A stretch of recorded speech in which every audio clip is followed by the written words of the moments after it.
Number 5. In 2015, a man named Mike Lopez informed a local NBC affiliate of a strange box she had found in her grandparents' attic. She claimed she had never seen the box before and curiously opened it. Inside, she found a wedding photo, a few coins, a map, and a human hand. The map that was found had the word Gaspar written across the top of it, and Mike says it's likely related to the legend of Jose Gaspar, a pirate who is fairly famous in the local area. In fact, a festival is held on his behalf every year around Mike's area.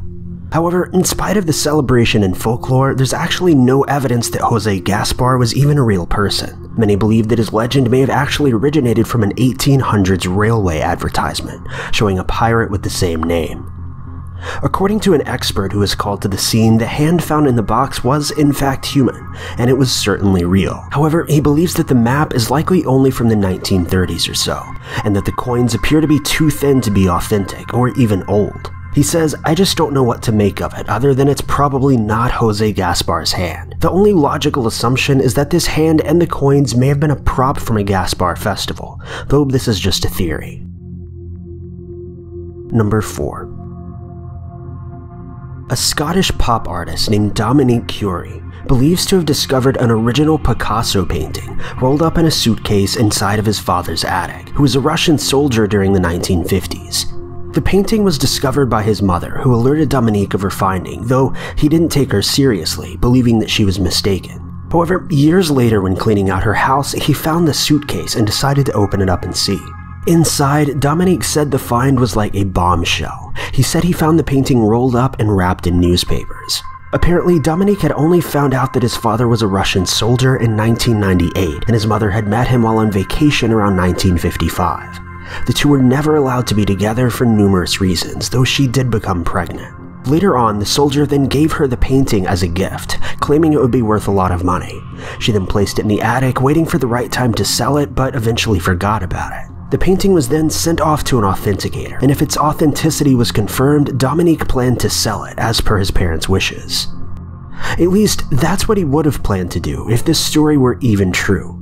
Apparently, just a month after the supposed discovery, Dominique was found out, and it was determined that the painting was actually just a piece of memorabilia from eBay, which he had purchased for just a few dollars. Dominique insists that the finding wasn't a hoax, but rather an experiment. A former classmate of Dominique says that he had a reputation for being untrustworthy.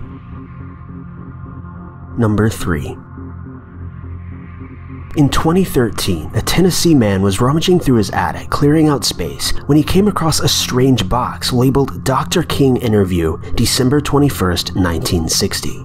He says that the interview was recorded on a classic reel-to-reel format, and purchased a player specifically to listen to it. On the recording, he found that his father had actually recorded an interview with Dr. King regarding the nonviolence and civil rights movements. Apparently, Tull's father had grown up in Tennessee during the rise of racial tension and segregation. He had plans of writing a book regarding how bad things truly got in the area around that time period, but he fell ill and never had the chance. Tull's father recorded a conversation with King, which took place about 3 years before King's I Have a Dream speech, 4 years before the Civil Rights Act was signed into law, and 8 years before King would ultimately be assassinated. In the recording, King can be quoted as saying, "I would say that it's a method which seeks to secure a moral end through moral means," further stating that he refuses to inflict harm on anyone who opposes him, but would rather fight them with a loving spirit. King also says, "I'm convinced that when the history books are written in future years, historians will have to record this movement as one of the greatest epics of our heritage. It represents a struggle on the highest level of dignity and discipline." The recording was especially interesting to a history professor named Claiborne Carson, who's the director of the Martin Luther King Research Institute at Stanford University. Carson is most interested in finding out about Dr. King's trip to Africa, which is also mentioned in the recording.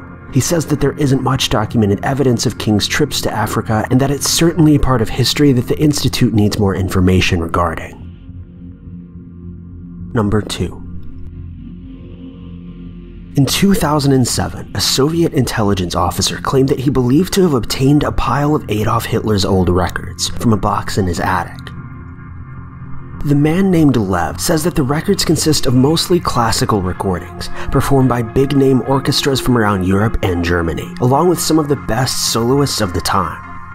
Apparently, the man had found the recordings back in 1945 in Berlin, still packed away in crates. Hitler's staff members were expecting a full evacuation of Hitler's hideaway, where he was known to have retreated to listen to music. Lev says that he held on to the records for his entire lifetime, for fear of being called a looter or a thief, though he's now decided to make his finding public. The most shocking finds from the collection were actually numerous greatest hits or best of records, which contained multiple songs and performances by Jewish artists from around that time. The man claims that the descriptions of these artists were very prominent, so it's almost certain that Hitler would have known the artists' religious preferences, yet purchased the records regardless. This is especially shocking, as when Hitler wrote Mein Kampf, he claims that Jews had released no original artistic material, but rather stole their works from other artists of the time. An expert on the scene says that, if authenticated, the records certainly poke many more holes into Hitler's belief system. Number 1. In January of 2016, an elderly woman from Pennsylvania made a disturbing discovery. As she entered her attic, she found a badly decomposed body. However, even worse, authorities believed that the body very likely belonged to her grandson, who had gone missing just 2 years prior. The woman says that she heard something fall in an upstairs bedroom and went to investigate. She found nothing was out of place, so she decided to check the attic. However, upon trying to open the door, she caught a glimpse of a body. She left the door where it was and immediately phoned police. After recovering the body, authorities confirmed that it was, in fact, her grandson. When speaking with the boy's mother, she simply kept repeating, "I just kept hoping that he left town," presumably in search of something better. The boy was discovered missing when he failed to show up for his management job at a local Little Caesars. Upon further investigation, he was found to have left his phone, wallet, and glasses at home, appearing to have left in a panic. However, it was later revealed that he simply liked to hang out in the attic. Apparently, following his disappearance, no one checked the attic area. After further investigation, police also stated they believed that the boy had killed himself in the attic, though his family vehemently denies these accusations and is demanding an autopsy. A mummified body was found today in the attic of an East Erie home. Family and investigators believe it could be that of a 21-year-old Erie man who went missing 2 years ago. Erie News Now, Emily Masson joins us now with the details. And Emily, the terrible discovery today. Yeah, it certainly is, Amanda. In 2014, while family members searched for their missing loved one, it appears he was in the attic of his grandmother's East Erie home the entire time.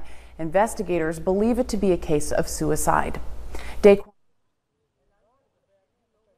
November 1st, 2014. Neighbors, friends, and family members searched tirelessly for him, holding search parties and pleading to the public to help them find their loved one.